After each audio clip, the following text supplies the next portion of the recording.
अस्सलाम वालेकुम एवरीवन।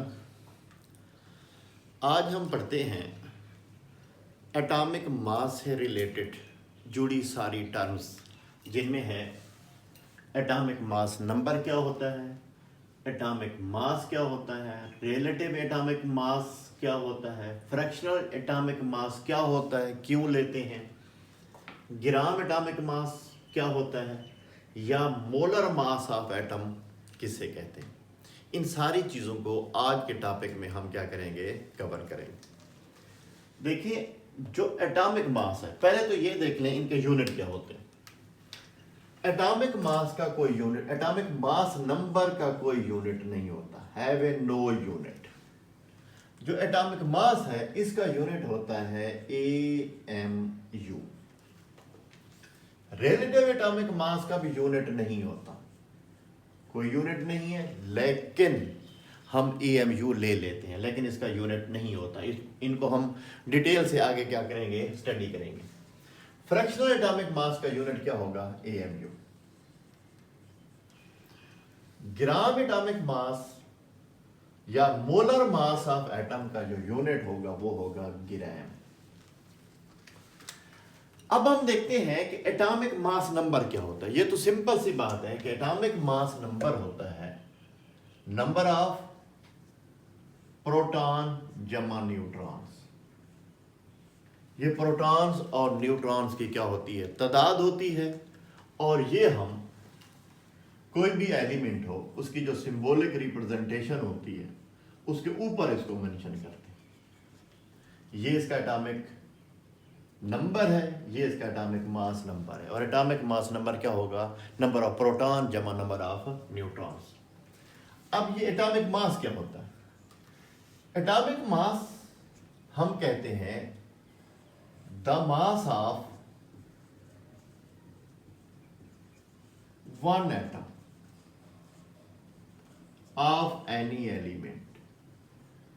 किसी भी एलिमेंट के जो एक एटम का वजन होता है उसको हम एटॉमिक मास कहते हैं।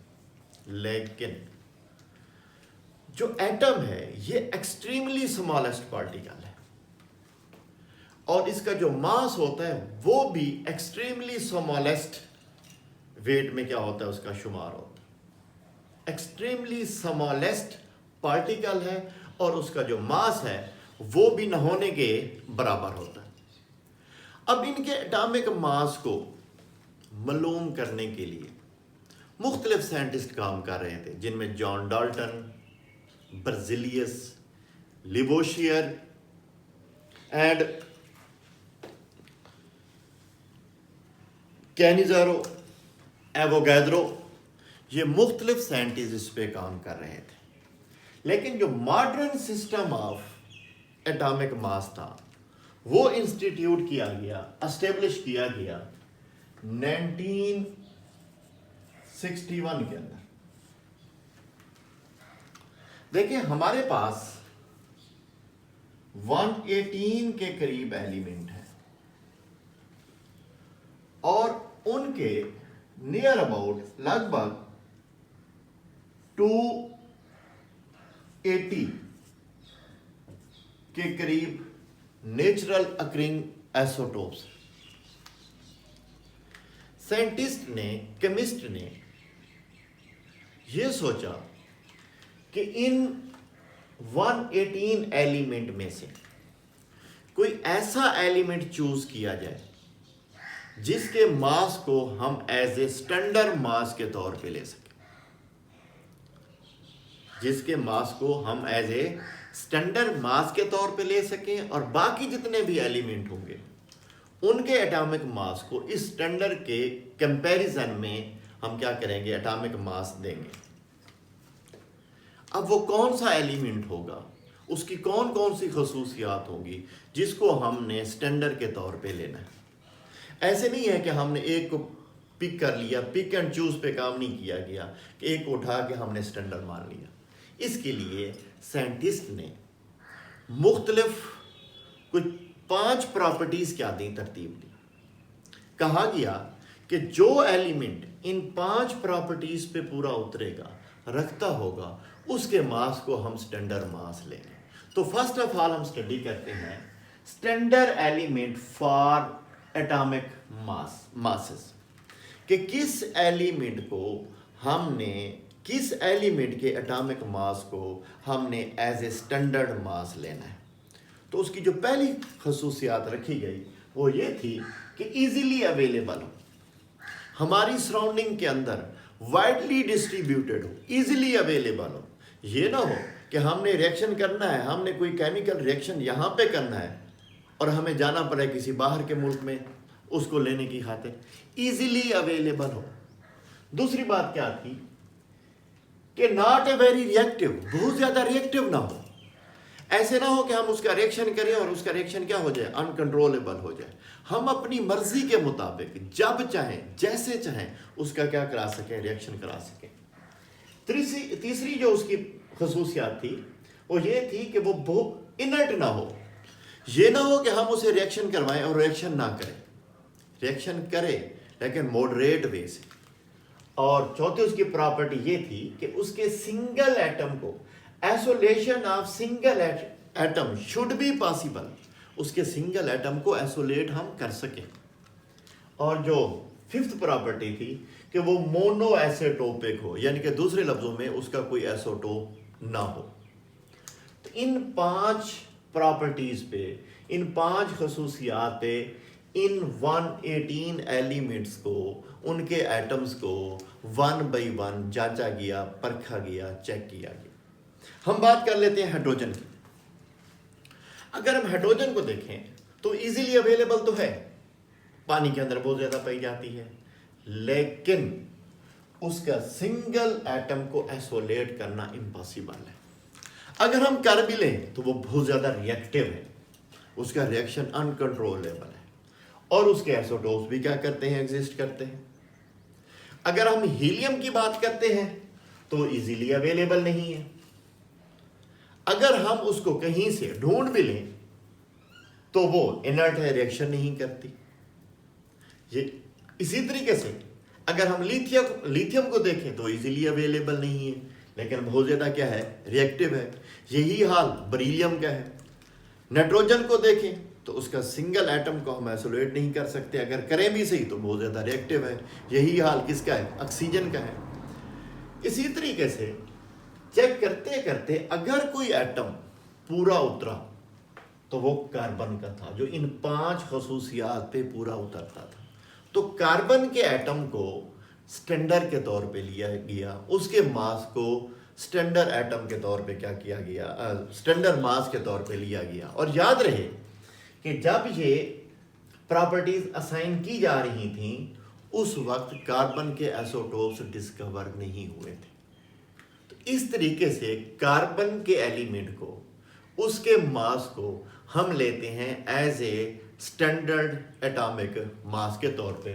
और वो कितना असाइन किया गया, वो किया गया एग्जैक्ट 12 AMU। जो modern system of atomic masses है वो बेस करता है इस स्टैंडर्ड के ऊपर। हम कार्बन का जो एटॉमिक मास एग्जैक्ट 12 AMU को स्टैंडर्ड मास लेके चलते हैं। ये कैसे मालूम किया गया इसको हम बाद में स्टडी करेंगे। अब हम देखते हैं कि व्हाट इज AMU। AMU है एटॉमिक मास यूनिट। जब कार्बन एलिमेंट को हमने स्टैंडर्ड मान लिया तो फिर यह कहा गया कि कार्बन के एक एटम का जितना वजन होगा उसके हम इतने हिस्से करेंगे, इतने टुकड़े करेंगे जो उसका एक टुकड़ा हो ये जो 280 एटम्स हैं इनमें से सबसे हल्के एटम के बराबर हो। यानी कि कार्बन का एटम का जितना मास होगा उसको हम डिवाइड करेंगे, उसके हम इतने टुकड़े करेंगे, उसका जो एक टुकड़ा हो जो इन 280 एटम में से हल्के वजन का हो, जिसे हम जानते हैं कि वो हाइड्रोजन होता है, उसके क्या हो, बराबर हो, उससे कम हो ना ज्यादा हो। तो जब कार्बन के एटम के the mass of C12 atom इसके 12 हिस्से किए गए, तो उस 12वें हिस्से का जो वजन था वो हाइड्रोजन के एटम के बराबर था, तो उस एक हिस्से को EMU मान लिया गया। तो इसलिए हम EMU को डिफाइन करते हैं, हम कहते हैं 1/12 part of mass of C12 atom, कि C12 एटम का जितना वजन है उसका 12वां हिस्सा क्या कहलाता है, 1 AMU। और इसकी वैल्यू कितनी होती है कि कार्बन के एक एटम का जो वजन होता है वो होता है 1.9924 मल्टीप्लाई 10⁻⁻23 ग्राम। ये उसके एक एटम का क्या होता है, वजन होता है। जब इसको हम 12 पे क्या करेंगे, डिवाइड करेंगे, तो हमारे पास आंसर आता है 1.66 ज़रब 10⁻⁻24 ग्राम। तो ये किसके बराबर होता है, 1 AMU के। तो 1 AMU क्या होता है, 1/12 मास ऑफ C12 एटम, और इसकी वैल्यू होती है 1.66 ज़रब 10⁻⁻24 ग्राम। अब बाकी जितने भी एटम्स हैं उनके एटॉमिक मास को AMU के कंपैरिजन में हम क्या करते हैं, निकालते हैं कि मैग्नीशियम का जो वजन है वो इस AMU के मुकाबले में कितना वजनी है या कितना हल्का है। तो साफ ज़ाहिर है जो मैग्नीशियम का एटॉमिक मास होता है वो होता है 24 AMU। इसका मतलब क्या हुआ कि मैग्नीशियम का एक एटम जो है वो AMU से 24 गुना 24 टाइम हैवी है, और जो हमारे पास नाइट्रोजन का एटम है उसका एटॉमिक मास होता है 14 AMU। तो इसका मतलब है कि नाइट्रोजन के एक एटम का वजन इस AMU के मुकाबले में 14 टाइम्स क्या है, हैवियर है। अब ये असाइन कैसे किया गया, तो ये मुख्तलिफ किस्म के क्या कराया गया है, रिएक्शंस। फॉर एग्जांपल हम 12 ग्राम कार्बन लेते हैं, कितनी लेते हैं, 12 ग्राम कार्बन। इसका बहुत ज्यादा ऑक्सीजन के साथ रिएक्शन कराते हैं। जब 12 ग्राम कार्बन लेके बहुत ज्यादा ऑक्सीजन के साथ हम रिएक्शन कराते हैं तो इसका जो स्टेबल कंपाउंड है CO2 वो हमारे पास 44 ग्राम हासिल होता है। इसका मतलब क्या हुआ कि 12 ग्राम कार्बन ने बहुत ज्यादा ऑक्सीजन में से जस्ट 32 ग्राम ऑक्सीजन कंज्यूम करके 44 ग्राम क्या बनाई है, CO2 बनाई है। अब फर्ज कर लें कि कार्बन के एक एटम का वजन 12 ग्राम था, तो ऑक्सीजन के दो एटमों का वजन क्या हो गया, 32 ग्राम। तो एक एटम का वजन क्या होगा, 16 ग्राम। अगर कार्बन के एक एटम का वजन, उस 12 ग्राम कार्बन में सिर्फ एक एटम था, उसका वजन 12 ग्राम था, तो ऑक्सीजन के तो दो एटम होते हैं, फिर उनका वजन क्या होगा, 16 ग्राम होगा हर एटम का। अगर ये क्या हो, 12 kg का एक एटम हो, तो फिर इसके दो एटम क्या होने चाहिए, 32 kg के होने चाहिए। अगर इसका एक एटम 12 AMU का हो तो इसके दो एटम क्या होने चाहिए, 32 AMU के होने चाहिए। और CO2 के मॉलिक्यूल का वजन क्या होना चाहिए, 44 AMU होना चाहिए। इस तरीके से कार्बन जिनके साथ डायरेक्ट रिएक्शन करती थी उनका एटॉमिक मास ऐसे मालूम कर लिया गया, या फिर इनडायरेक्ट वे से रिएक्शन करा के हमने मुख्तलिफ एटम्स को एटॉमिक मास क्या किए, असाइन किए, दिए गए। वो कितने थे, कौन कौन से थे, उनको आप नोट कर लें। हाइड्रोजन का क्या निकला, 1.008 AMU। नाइट्रोजन जो है वो है 14 AMU। ऑक्सीजन जो है 16 AMU। Fluorine 19 AMU। जो आपके पास मैग्नीशियम है वो है 24 AMU। जो हमारे पास है सिलिकॉन वो है 28 AMU। Phosphorus 31 AMU। जो क्लोरीन है अपना सल्फर है 32 AMU। कैल्शियम जो है वो है 40 AMU। इनको नोट कर लें, फिर हम देखते हैं कि रिलेटिव एटॉमिक मास क्या होता है।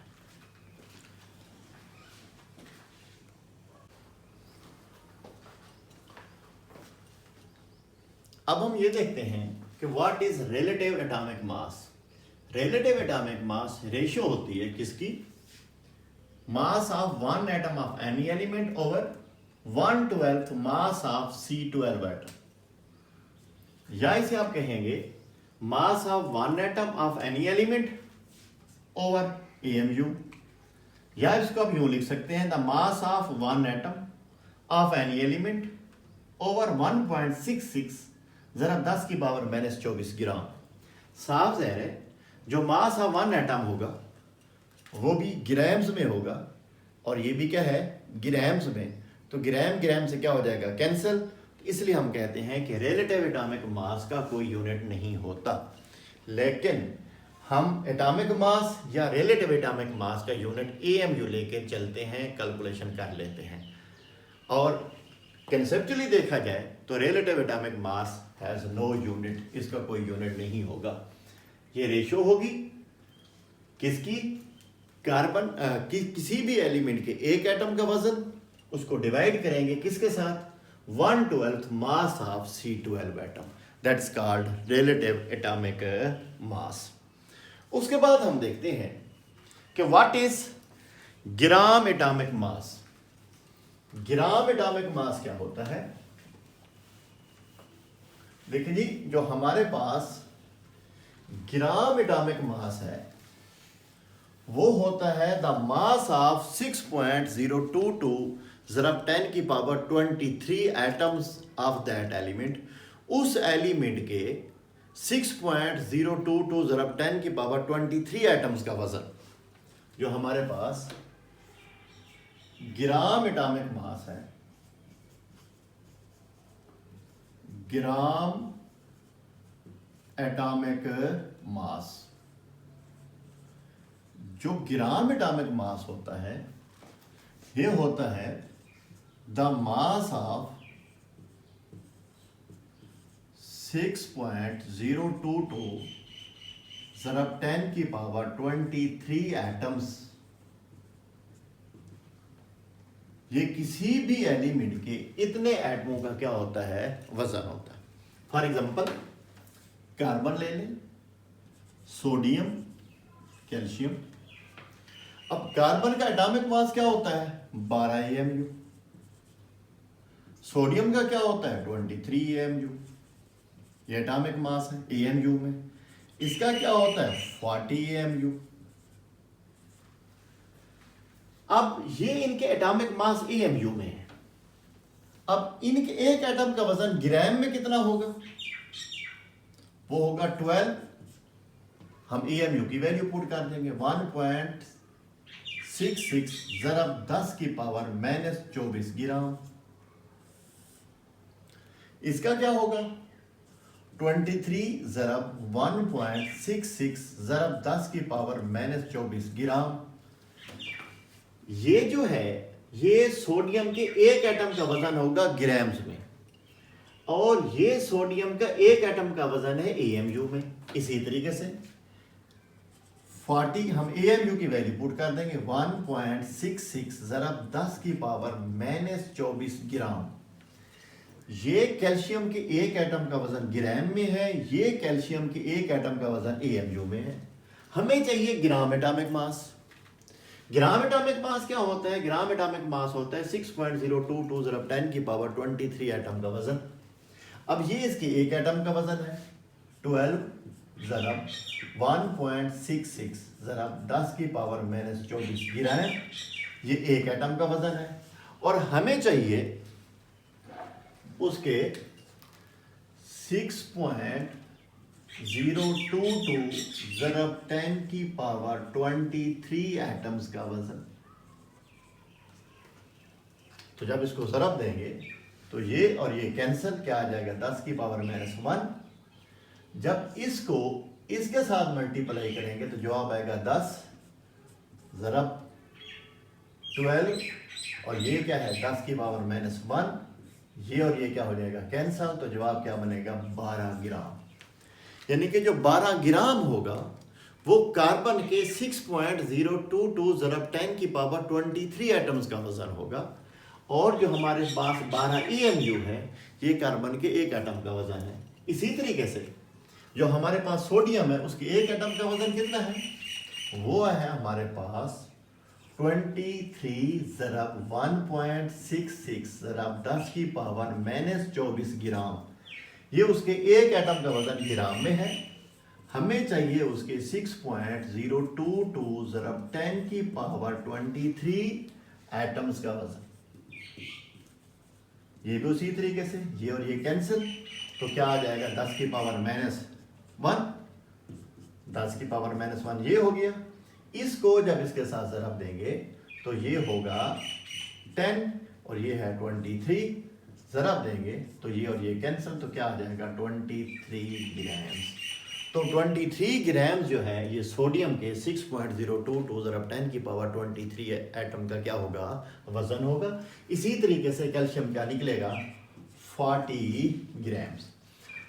तो 40 ग्राम्स कैल्शियम का ग्राम एटॉमिक मास है, 23 सोडियम का ग्राम एटॉमिक मास है। तो इसलिए हम कह देते हैं ग्राम एटॉमिक मास को यूं भी डिफाइन कर लेते हैं कि when the atomic mass of any atom, किसी भी एटम के, when the atomic mass of any atom expressed in grams, जब हम उसको ग्राम्स में शो कर देते हैं बजाय इसके EMU के, तो उसे हम कहते हैं ग्राम एटॉमिक मास, या उसके लिए लफ्ज़ बोलते हैं मोलर मास। जब भी किसी भी एटम के एटॉमिक मास को EMU की बजाय ग्राम्स में शो कर दोगे तो वो उसका क्या बन जाएगा ग्राम एटॉमिक मास बन जाएगा, या उसे कहते हैं मोलर मास ऑफ एटम।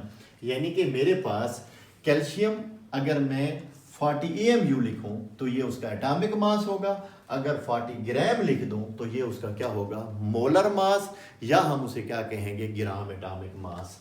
तो हाइड्रोजन का जो एटॉमिक मास होगा वो कितना है, वो है 1.008 EMU उसका एटॉमिक मास है, और 1.008 ग्राम उसका क्या है ग्राम एटॉमिक मास। क्या है ग्राम एटॉमिक मास, और ये इसका क्या बनेगा एटॉमिक मास।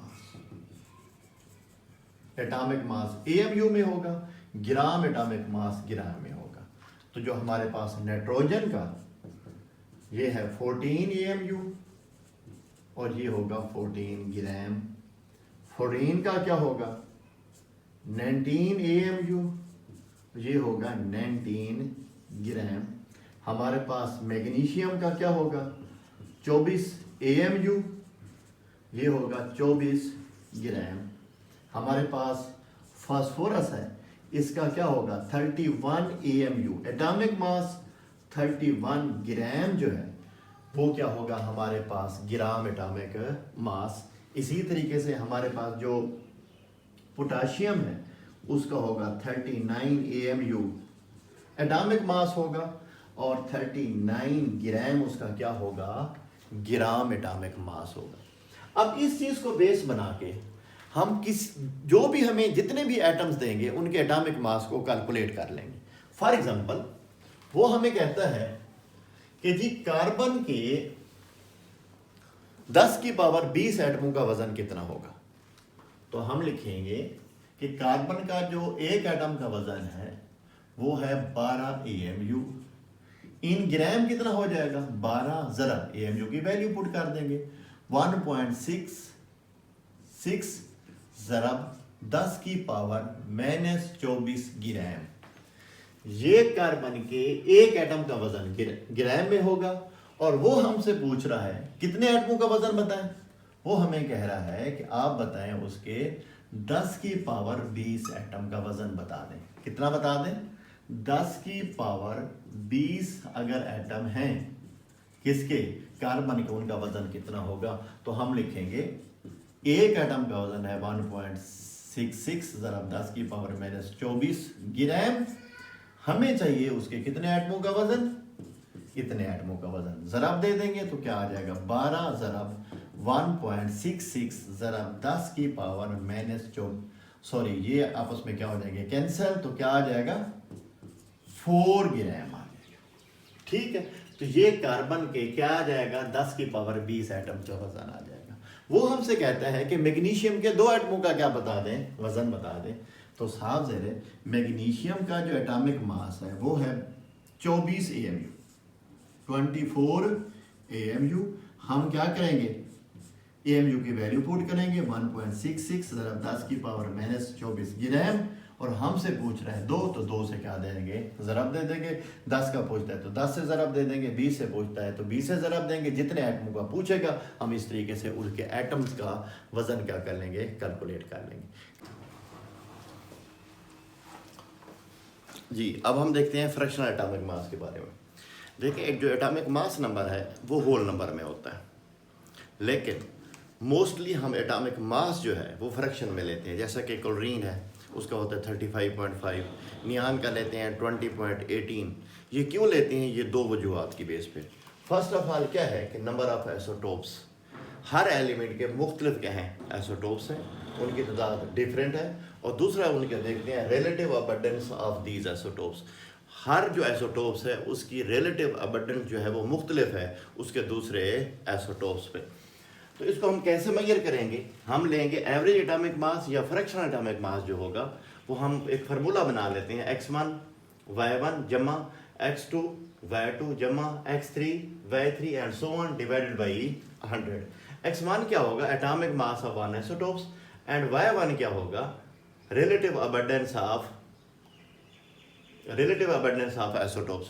उस जिसका हम क्या ले रहे हैं? एटॉमिक मास नंबर ले रहे हैं, उसकी रिलेटिव अबंडेंस जमा दूसरे आइसोटोप्स का एटॉमिक मास नंबर और उसकी रिलेटिव अबंडेंस जमा तीसरा आइसोटोप्स का एटॉमिक मास नंबर ज़रब उसके रिलेटिव अबंडेंस। जितना होगा इनको ज़रब सम करके हम क्या कर देंगे? 100 पे डिवाइड कर देंगे तो हमारे पास क्या आ जाएगा? एवरेज एटॉमिक मास आ जाएगा। जैसे क्लोरीन है, इसके 2 आइसोटोप्स हैं, एक 35 वाला, एक 37 वाला। 35 वाले की जो रिलेटिव अबंडेंस है वो कितनी है? 76%। और जो 37 वाला क्लोरीन का आइसोटोप्स है उसकी रिलेटिव अबंडेंस कितनी है? 24%। तो हम क्या लेंगे? पहले आइसोटोप्स का एटॉमिक मास नंबर ज़रब उसकी रिलेटिव अबंडेंस जमा दूसरे आइसोटोप्स के एटॉमिक मास नंबर ज़रब उसकी रिलेटिव अबंडेंस, ज़रब करके सम करके जब 100 पे डिवाइड करेंगे तो हमारे पास आंसर क्या आएगा? 35.5। इसी तरीके से बाकी एलिमेंट के भी फ्रैक्शनल एटॉमिक मास क्या कर लिए गए? कैलकुलेट कर लिए गए।